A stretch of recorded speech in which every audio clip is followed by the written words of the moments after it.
Hello students, आज हम start कर रहे हैं फिजिक्स। और फिजिक्स में सबसे फर्स्ट चैप्टर जो है that is introduction. First unit के 3 से 4 चैप्टर होंगे, बट उससे पहले हम इंट्रोडक्शन को करेंगे, ठीक है ना। तो देखिए, सबसे पहले साइंस। साइंस को हम 2 पार्ट्स में डिवाइड कर सकते हैं, फिजिकल साइंस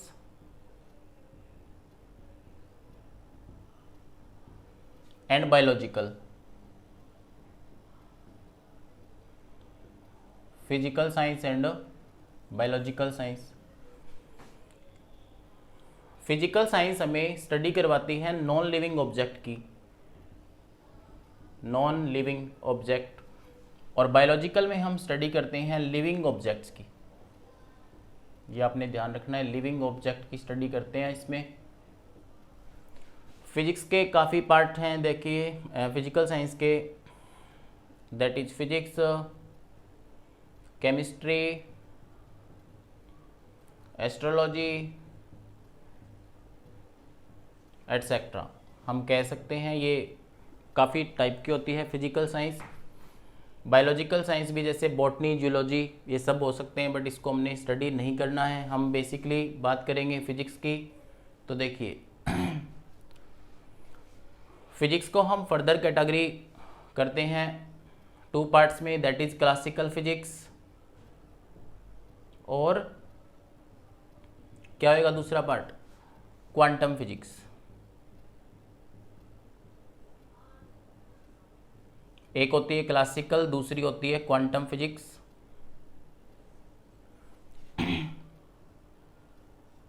क्लासिकल फिजिक्स को मैं ओल्ड फिजिक्स भी कह सकता हूं, ओल्ड फिजिक्स है ये।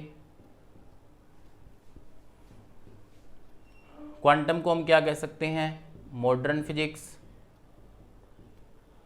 देखिए क्लासिकल फिजिक्स जितनी भी स्टडी हम बिफोर 1900 करते हैं, 19th सेंचुरी से जो पहले थी, 1900 से पहले जो थी स्टडी, उसको हम किस में मानते हैं, क्लासिकल फिजिक्स में। ओल्ड फिजिक्स भी कह देते हैं उसको, न्यूटोनियन फिजिक्स भी कह सकते हैं, ठीक है। सिमिलरली क्वांटम फिजिक्स का नेम मॉडर्न फिजिक्स है। इसमें मेन साइंटिस्ट आइंस्टीन था, और न्यूटोनियन इसको इसलिए कहते हैं क्लासिकल फिजिक्स को क्योंकि इसमें मेन साइंटिस्ट कौन था, न्यूटन था, ठीक है। तो साइंस की डेफिनेशन देखिए, ऐसा knowledge which gained by human being through observation and experiment। हम कोई भी ऑब्जर्वेशन करें, उस पर कोई भी एक्सपेरिमेंट करें, उससे जो ऑब्जर्वेशन हमें मिलती हैं, उनसे जो रिजल्ट्स आते हैं उनको स्टडी करते हैं, तो क्या कहलाती है वो, साइंस कहलाती है। अभी देख लेते हैं फिजिक्स की डेफिनेशन क्या है। ऐसा फिनोमिनन जो हमें स्टडी करवाए नेचर और नेचुरल फिनोमिनन, जिसमें हम स्टडी करते हैं नेचर के बारे में और नेचुरल फिनोमिनन के बारे में, ठीक है। तो देखिए क्लासिकल फिजिक्स को भी हम 4 पार्ट्स में डिवाइड करते हैं, that is classical mechanics, classical mechanics. Second है इलेक्ट्रोडायनेमिक्स, ऑप्टिक्स और थर्मोडायनेमिक्स। तो ये सारे चैप्टर्स हम, ये सारे टॉपिक्स हम पूरी फिजिक्स में पढ़ते हैं, क्लासिकल मैकेनिक्स, इलेक्ट्रोडायनेमिक्स, ऑप्टिक्स और थर्मोडायनेमिक्स, ठीक है। इसी तरह से मॉडर्न फिजिक्स में हम पढ़ते हैं थ्योरी ऑफ रिलेटिविटी। पहले देखिए आप क्वांटम मैकेनिक्स, क्वांटम मैकेनिक्स, और दूसरा इसका पार्ट बना लेते हैं थ्योरी ऑफ रिलेटिविटी।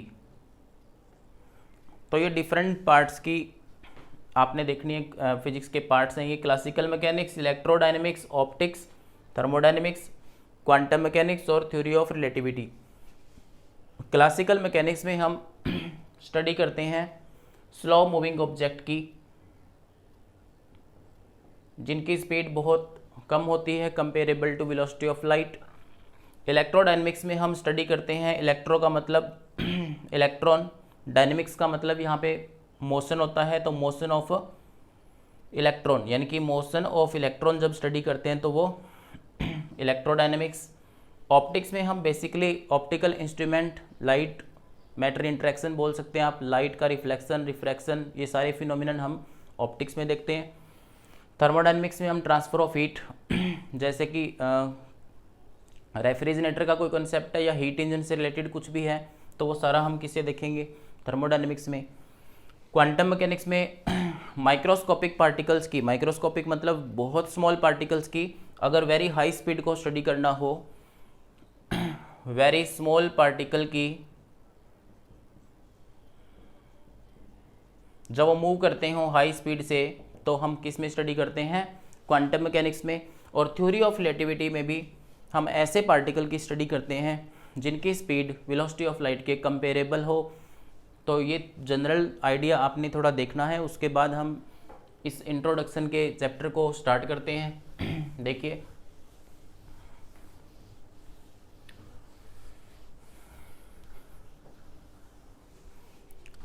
देखिए स्टडी ऑफ फिजिक्स है वो एक्साइटिंग कैसे है, एक्साइटिंग मतलब उसका रोल क्या है। तो उसके लिए मैंने आपको जो पीडीएफ दे रखी है उसमें मैं आपको कुछ पॉइंट्स एक्सप्लेन करता हूँ। Live transmission of events thousands of kilometre away on the television, जैसे कि हम ब्रॉडकास्टिंग देखते हैं टेलीविजन में, जो कुछ भी सुनते हैं देखते हैं तो वो लाइव ट्रांसमिशन है। तो किसकी वजह से पॉसिबल हो उसका है, फिजिक्स की वजह से। STD, ISD, fax, cellular phone, ये सारे किसकी वजह से पॉसिबल हैं, फिजिक्स की वजह से। यूजेज ऑफ रोबोट्स या journey to moon and to some nearby planet with control from ground. देखिए अभी चंद्रयान 2 गया था अर्थ से, तो उसका कंट्रोल जो है वो भी किसकी वजह से पॉसिबल हो सका है, इलेक्ट्रॉनिक्स एंड कम्युनिकेशन और फिजिक्स के नॉलेज से। तो study of various type of forces in nature, हम बहुत सी टाइप ऑफ फोर्सेज को भी फिजिक्स में स्टडी करते हैं, ठीक है। तो ये आपने पीडीएफ का पेज नंबर 2 अच्छे से इसको रीड आउट करना है, ये सारा पॉइंट आपको क्लियर हो जाएगा। उसके बाद उसी के नीचे next topic physics in relation to other sciences. तो देखिए फिजिक्स का रिलेशन अदर साइंसेज से भी है, केमिस्ट्री से भी है, बायोलॉजी से भी है, इवन मैथमेटिक्स से भी है। तो फिजिक्स एक ऐसी ब्रांच है साइंस की जिसका रिलेशन सभी साइंसेज से है, जैसे कि physics is related to chemistry. तो देखो study of structure of atom, structure of atom जो हम पढ़ते हैं, रेडियो एक्टिविटी का फिनोमिनन होता है, एक्सरे डायफ्रैक्शन, ये सारे इंटर रिलेटेड हैं। कौन कौन से, फिजिक्स और केमिस्ट्री के साथ ये रिलेटेड है, तो आपने ध्यान रखना है, ठीक है। Similarly physics is related to biological science. तो जैसे कि ऑप्टिकल माइक्रोस्कोप होता है, तो ऑप्टिकल माइक्रोस्कोप तो फिजिक्स में हुआ, लेकिन उसका यूज कहाँ पे करते हैं, हम बायोलॉजी में भी करते हैं। जैसे कि लैब के जितने भी वर्क्स हैं, तो हमें सेल्स देखनी है, ब्लड के सैंपल चेक करने हैं, तो उनमें क्या चीज़ यूज होती है, सिंपल माइक्रोस्कोप, ठीक है। ऑप्टिकल माइक्रोस्कोप भी बोल सकते हैं, ठीक है। तो physics is related to astronomy. तो देखिए एस्ट्रोनॉमिकल टेलीस्कोप जो होता है वो फिजिक्स में है। तो एस्ट्रोनॉमिकल टेलीस्कोप को हम क्या करते हैं, जैसे आकाश में बहुत बड़ी कोई जैसे प्लैनेट्स हैं, कोई स्टार्स हैं, उनको देखने के लिए हम अक्सर एस्ट्रोनॉमिकल टेलीस्कोप का यूज़ करते हैं। तो ये सारे थ्योरेटिकल पोर्शन है, ये आपको देखना है। सिमिलरली हम इतना भी कह सकते हैं कि जो फिजिक्स होती है that is related to society also, society के साथ भी फिजिक्स रिलेटेड है। जैसे कि मैं आपको बताता हूँ, आमतौर पे जो हम लोग टेलीफोन, टेलीग्राफ यूज़ करते हैं अपने मैसेज को किसी एक जगह से दूसरी जगह पे भेजने के लिए, तो उसमें भी क्या चीज़ यूज़ होती है, फिजिक्स का ही काम है उसके अंदर भी, ठीक है ना। Development of radio, television, satellite help in communication, radio, television और सैटेलाइट्स हमें कम्युनिकेट करने के काम आते हैं। कम्युनिकेट मतलब जैसे हम मोबाइल फ़ोन से किसी से बात कर रहे हैं तो वो भी क्या चीज़ है, एक कम्युनिकेशन है। इलेक्ट्रॉनिक्स जो है वो फिजिक्स का ही एक पार्ट है, और इलेक्ट्रॉनिक्स की डेवलपमेंट होने से, जैसे कि आप यूज़ करते हो आजकल, जैसे ये माइक है, फ़ोन है, मेमोरी कार्ड है, या फिर कोई आपका कार्ड रीडर है, या फिर कुछ भी लगा लो आप, ये सब चीज़ें किसकी देन है, फिजिक्स की है। तो ये सोसाइटी में बहुत हेल्पफुल है, लोग इसको बहुत यूज़ करते हैं। तो new source of energy is of great significance to society. तो फिजिक्स ने सोसाइटी को और क्या दिया, नए सोर्सेज ऑफ एनर्जी भी प्रोवाइड किए हैं, ठीक है। तो ये चीज़ें आपने थ्योरेटिकल हैं सारी, एक बार आप रीड आउट करोगे तो एटलीस्ट ये समझ आ जाएगा। उसके बाद कुछ इंपॉर्टेंट साइंटिस्ट और डिस्कवरी है उनकी, ये आपने PDF पेज नंबर 3 से ही स्टडी करने हैं। कुछ साइंटिस्ट के नेम मैंने एक्सट्रैक्ट किए हैं अपनी बुक से, they are very important for examination. तो जैसे कि सर आइजक न्यूटन ने क्या डिस्कवर किया था, न्यूटन्स लॉ ऑफ ग्रेविटेशन को। आइजक न्यूटन ने क्या डिस्कवर किया था, न्यूटन्स लॉ ऑफ ग्रेविटेशन को। तो जे थॉमसन ने जैसे इलेक्ट्रॉन की डिस्कवरी की थी। तो इन पे ना एक MCQs क्वेश्चन कई बार पूछ लिया जाता है एग्जाम में, ये सारा आप थ्योरेटिकल है ये लर्न करेंगे। अभी हम बढ़ते हैं अपने टॉपिक पे, these are the fundamental forces in nature. हमारा फर्स्ट टॉपिक रहेगा fundamental forces in nature theoretical portion के बाद। तो देखिए फंडामेंटल फोर्सेज में, फंडामेंटल का मतलब होता है basic, fundamental forces in nature. Nature में कितनी फंडामेंटल फोर्सेज हैं, तो आप क्या कहेंगे, 4 फंडामेंटल फोर्सेज हैं। सबसे पहले ग्रेविटेशनल फोर्स होती है। जो ग्रेविटेशनल फोर्स होती है, ध्यान रखना है, हमेशा मासेज के बीच में लगती है, एक्ट बिटवीन मासेज। और इसका नेचर कैसा होता है भाई, इसका नेचर अट्रैक्टिव होता है, ध्यान रखना है। मैं साथ साथ थोड़ा थोड़ा इनका इंट्रोडक्शन दे रहा हूँ, वो ध्यान रखना है। उसके बाद इलेक्ट्रोमैग्नेटिक फोर्स आती है, इलेक्ट्रोमैग्नेटिक, या इसको इलेक्ट्रोस्टैटिक कह सकते हैं, इलेक्ट्रोस्टैटिक। तो ये किसके बीच में लगती है, एक्ट बिटवीन पॉइंट चार्जेज। इसका नेचर अट्रैक्टिव भी हो सकता है और रिपल्सिव भी हो सकता है, ठीक है। ये अट्रैक्टिव और रिपल्सिव दोनों नेचर की होती है। सिमिलरली नेक्स्ट देखते हैं weak nuclear force, weak nuclear force, और उसके बाद है स्ट्रॉन्ग न्यूक्लियर फोर्स। तो these 4 are fundamental forces. Weak nuclear force किसके बीच में लगती है, स्मॉल एलिमेंट्री पार्टिकल के बीच में एग्जिस्ट करती है ये force, small elementary particles. Similarly strong nuclear force किसके बीच में लगती है, न्यूक्लियॉन्स के बीच में लगती है। न्यूक्लियॉन्स क्या होते हैं, एटम के अंदर न्यूक्लियस, न्यूक्लियस के अंदर प्रोटॉन और न्यूट्रॉन रहते हैं। तो जो प्रोटॉन और न्यूट्रॉन हैं हम उनको अक्सर क्या बोलते हैं, न्यूक्लियॉन बोलते हैं। तो बिटवीन न्यूक्लियॉन लगती है। क्लियर हो गए। देखिए फर्स्ट फोर्स को हम स्टार्ट करते हैं यहाँ पे, ग्रेविटेशनल फोर्स को। तो इसके जो थ्योरेटिकल पोर्शन है वो आप PDF से आराम से पढ़ सकते हैं। ग्रेविटेशनल फोर्स बेसिकली 2 मासेस के बीच में एग्जिस्ट होती है, M1 और M2 कोई 2 मास हैं, r डिस्टेंस पे ये रखे हुए हैं स्पेस में। तो ये दोनों मासेस एक दूसरे को क्या करते हैं, अट्रैक्ट करते हैं एक फोर्स से। उस फोर्स को हम क्या बोलते हैं, ग्रेविटेशनल फोर्स बोलते हैं, ठीक है भाई। देखिए जो ग्रेविटेशनल फोर्स ऑफ अट्रैक्शन होती है that is directly proportional to product of 2 masses, उन दोनों मासेस के प्रोडक्ट के इक्वल होती है। और सेकेंडली हम ये बोल सकते हैं कि that force is inversely to the square of distance between them. उन दोनों फोर्सेज के बीच में जो डिस्टेंस हमने रखा हुआ है r, उसके ये क्या होती है, इनवर्सली के स्क्वायर के इक्वल होती है। तो इक्वेशन फर्स्ट और सेकंड से हमें क्या मिलता है, देखिए F proportional to M1 M2 by r square. तो प्रोपोर्शनलिटी को हटाएंगे, इसको रिमूव करेंगे तो कोई कांस्टेंट आएगा। तो F इक्वल टू क्या हो जाएगा, G M1 M2 by r square, जहाँ पे G को हम क्या बोलते हैं अभी 6.67 10⁻⁻11 न्यूटन मीटर स्क्वायर पर किलोग्राम स्क्वायर। इसका ये यूनिट आपने अच्छे से ध्यान रखना है, G की जो वैल्यू है उसको भी याद रखना है, 6.67 10⁻11 होती है। कई बार ये न्यूमेरिकल में डायरेक्ट यूज होएगी, MCQs में भी पूछी जा सकती है आपसे। तो ये इतना क्लियर हो गया ग्रेविटेशनल फोर्स। ग्रेविटेशनल फोर्स हमेशा किन्हीं 2 मासेस के बीच में लगती है। ये एक यूनिवर्सल फोर्स है। फोर्स जो होती है that is proportional to product of 2 masses, inversely proportional to r square. तो F क्या आएगा, M1 M2 upon r square.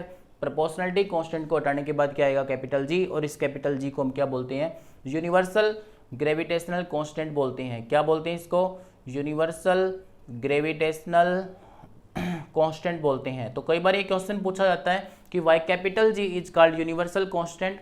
तो आप आंसर में बहुत ही सिंपल लाइन बताता हूँ आपको, वो लिखना because it's value is same everywhere in space. इसकी वैल्यू हमेशा सेम रहती है, इसकी वैल्यू कभी चेंज नहीं होती किन्हीं गिवन मासेस और डिस्टेंस के बीच में, इसलिए इसको हम क्या बोलते हैं, ग्रेविटेशनल यूनिवर्सल ग्रेविटेशनल कांस्टेंट बोलते हैं। और इसकी वैल्यू आपने ध्यान रखनी है, फिक्स रहती है, कांस्टेंट रहती है। ये फोर्स आपको क्लियर हो गई होगी। तो उसके बाद देखिए इसी फोर्स की कुछ प्रॉपर्टीज हम देखते हैं। Properties of this force, properties of gravitational force. तो देखिए फर्स्ट प्रॉपर्टी में ये फोर्स हमेशा बताया, जैसे मैंने पहले एक्ट बिटवीन मासेज, ये मासेज के बीच में लगती है। नेचर कैसा होता है इसका, it is attractive in nature, इसका नेचर अट्रैक्टिव होता है। दूसरा देखिए जो मासेज होते हैं m1 और m2 या कोई भी बॉडी है जैसे हमारे पास m1 और m2, तो ये फोर्स हमेशा उनके सेंटर से लगती है। तो इस फोर्स को हम क्या बोल सकते हैं, it is central force, central force बोल सकते हैं इसको। Next it is conservative in nature, इसका नेचर कैसा होता है भाई, conservative. Next it obey inverse square law, ये फोर्स इनवर्स स्क्वायर लॉ को ओबे करती है। तो यहां तक ये प्रॉपर्टीज आपको क्लियर हो गई होंगी। Between masses, attractive nature, central, conservative और इनवर्स स्क्वायर लॉ को ओबे करती है। नेक्स्ट देखिए it is weakest force in nature, सबसे वीक फोर्स होती है, वीकेस्ट फोर्स होती है ये। जो ये चार फोर्सेज है ना, इनमें सबसे वीक फोर्स अगर आपसे पूछ ले तो कौन सी होती है, ग्रेविटेशनल फोर्स वीक फोर्स होती है। नेक्स्ट आप इसमें बता सकते हैं it's field particle is, it's field particle is graviton, ये याद रखना है, ये एलिमेंट्री पार्टिकल का नेम है, इसके ग्रेविटॉन होता है। ठीक है, तो ये थी हमारी ग्रेविटेशनल फोर्स, इसके बारे में हम इतना ही पढ़ेंगे। उसके बाद इलेक्ट्रोमैग्नेटिक और इलेक्ट्रोस्टैटिक फोर्स भी इसी तरह से है, वो आपको बहुत इजीली समझ में आ जाएगी। देखिए सेकेंड फोर्स है electromagnetic force.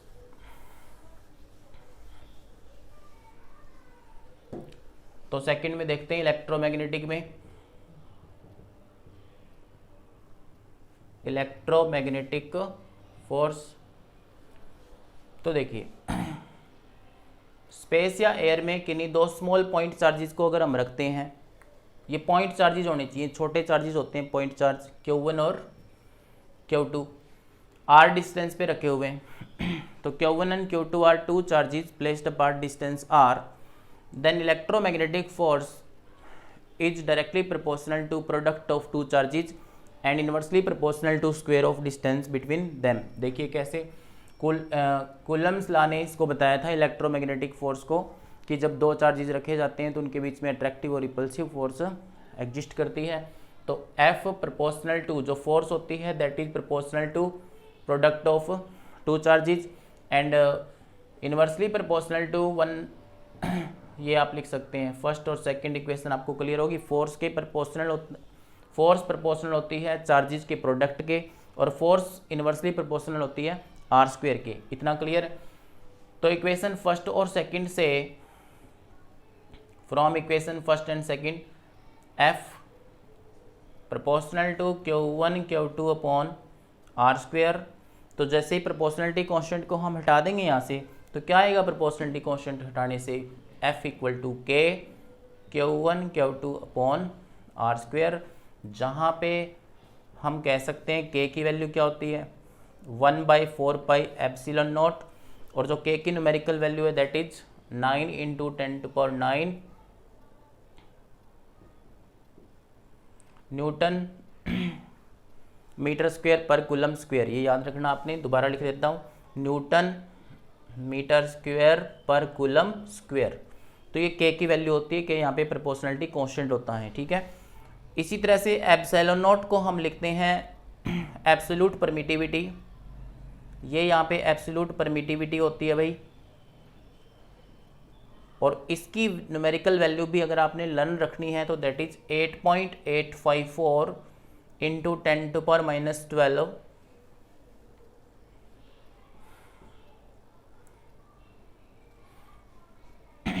Coulomb square Newton पर मीटर स्क्वायर। क्लियर है?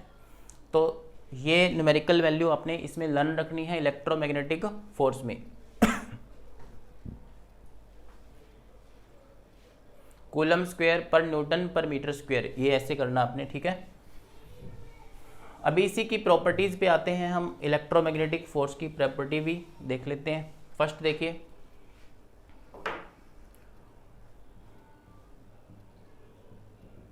प्रॉपर्टीज ऑफ इलेक्ट्रोमैग्नेटिक फोर्स, ठीक है।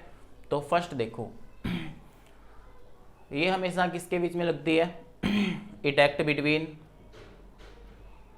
Two point charges. Point charges होते हैं दो छोटे छोटे चार्जेस, पॉइंट चार्जेस के बीच में लगती है ये।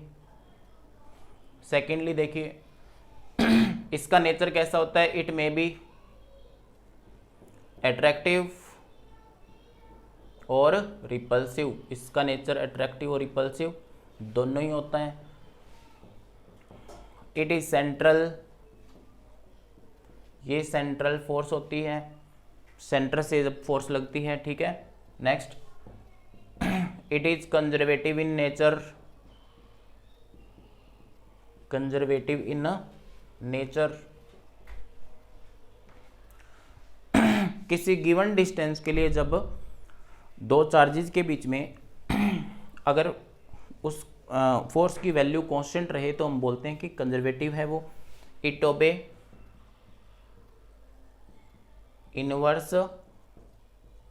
Square law, inverse square law को ये ओबे करती है, क्योंकि देखा होगा आपने फोर्स के फार्मूले में क्या आया था अभी, F प्रोपोर्शनल टू 1/r²। ठीक है, तो देखो it is 10⁻36 times stronger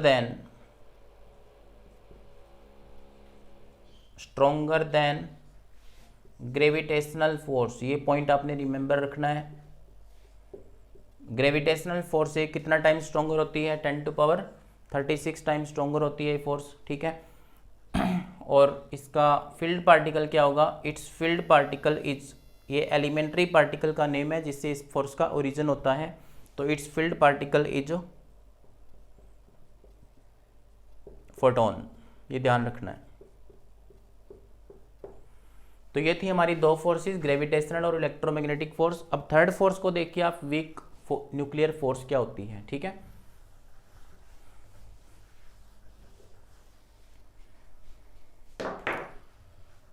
third force है week nuclear force.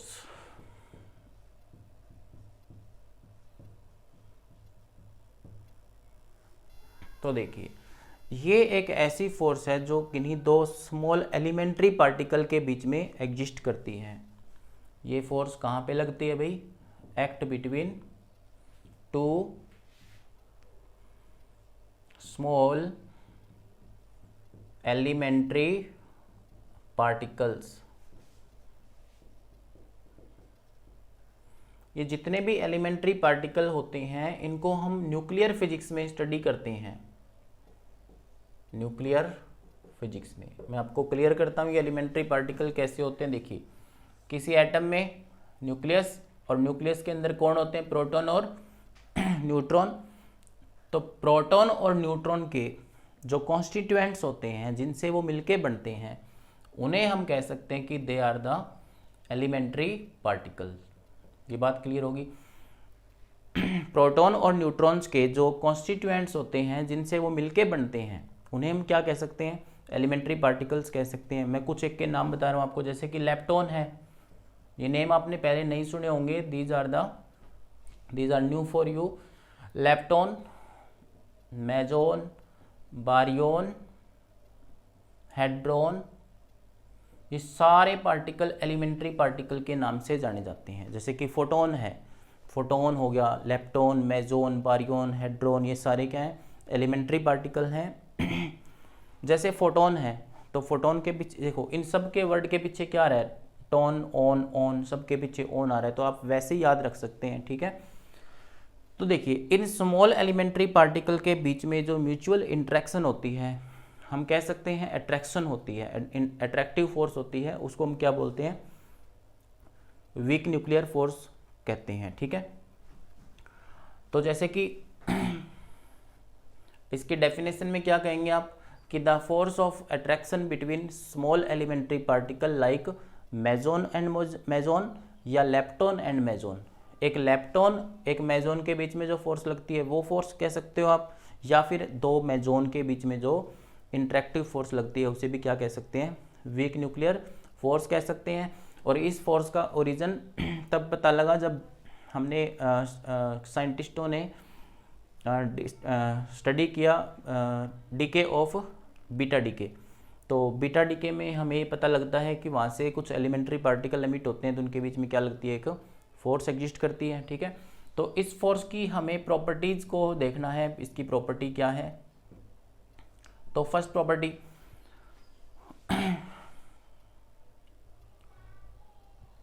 This force act between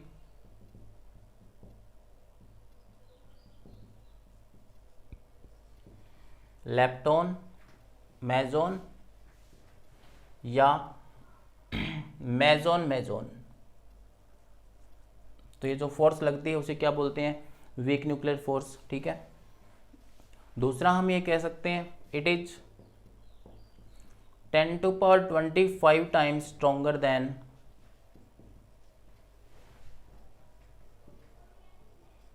gravitational force. Gravitational force से ये 25 टाइम्स स्ट्रोंगर होती है, ठीक है। इसका जो फील्ड पार्टिकल है वो आपको बता देता हूँ। फील्ड पार्टिकल जिससे उसका ओरिजिन हुआ था मेनली, तो उसको पाई मेजोन मानते हैं। Field particle of this force is pi meson, ठीक है। तो ये छोटी ही थी, ये छोटा ही आर्टिकल था, वीक न्यूक्लियर फोर्स। सिमिलरली हम स्ट्रॉन्ग न्यूक्लियर फोर्स के बारे में भी पढ़ लेते हैं, ठीक है।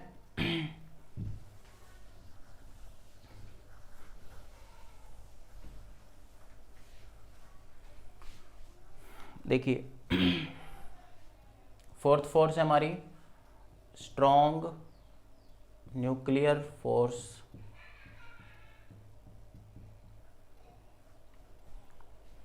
तो देखिए, force exist between nucleons. Nucleons कौन होते हैं, प्रोटॉन और न्यूट्रॉन्स, तो उन्हें हम न्यूक्लियॉन कह सकते हैं। तो उनके बीच में जो फोर्स लगती है उसे क्या बोलते हैं, उनको बाइंड अप करके रखने की जो फोर्स होती है उसे क्या बोलते हैं, स्ट्रॉन्ग न्यूक्लियर फोर्स बोलते हैं। एक बात और भी ध्यान रखनी है, इन चारों फोर्सेज में सबसे स्ट्रॉन्ग फोर्स कौन सी होती है, स्ट्रॉन्ग न्यूक्लियर फोर्स होती है, ठीक है। तो इसकी प्रॉपर्टीज देखते हैं। प्रॉपर्टीज में फर्स्ट देखिए,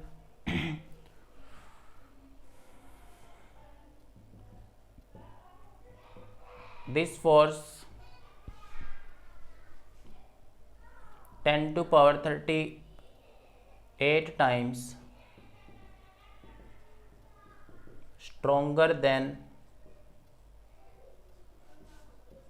ग्रेविटेशनल फोर्स। हम ऐसा कह सकते हैं 10⁻38 टाइम्स स्ट्रोंगर होती है ग्रेविटेशनल फोर्स से। तो आपको जो मैंने पीडीएफ दे रखी है उसमें और भी थ्योरेटिकल इसका मिलेगा, जैसे कि न्यूट्रॉन न्यूट्रॉन के बीच में जो फोर्स लगती है वो भी क्या होती है, स्ट्रॉन्ग न्यूक्लियर फोर्स होती है। प्रोटॉन प्रोटॉन के बीच में जो फोर्स लगती है that is also strong nuclear. एक प्रोटॉन और न्यूट्रॉन के बीच में जो लगती है उसे भी क्या कह सकते हैं, स्ट्रॉन्ग न्यूक्लियर फोर्स कह सकते हैं। स्ट्रॉन्गेस्ट फोर्स होती है ये नेचर के अंदर, ठीक है। हम और भी प्रॉपर्टीज जैसे कि सारे नेगेटिव सेंटेंस बना सकते हैं। इस ग्रेविटेशनल और इलेक्ट्रोमैग्नेटिक की जो कुछ कंडीशन थी उनको ये ओबे नहीं करती, जैसे कि these are short range forces do not depend on charge, ये चार्ज पे डिपेंड नहीं करती हैं। This do not obey inverse square law and basically ये अट्रैक्टिव होती हैं, बट डिस्टेंस जब लेस देन हो जाए 0.8 फर्मी से तो ये क्या हो जाती हैं, रिपल्सिव हो जाती हैं। ये प्रॉपर्टीज आपने लर्न करनी है सारी। Nuclear force are non central force, non conservative force, और field particle of nuclear force is pi by zone हम कह सकते हैं। ठीक है, तो ये 4 की 4 फोर्स आपने एक बार पीडीएफ को भी साथ साथ पढ़ते रहना है और ये सारा लेक्चर एक बार देखना है। उसके बाद हम नेक्स्ट लेक्चर में करते हैं इस चैप्टर को ओवर। Thank you.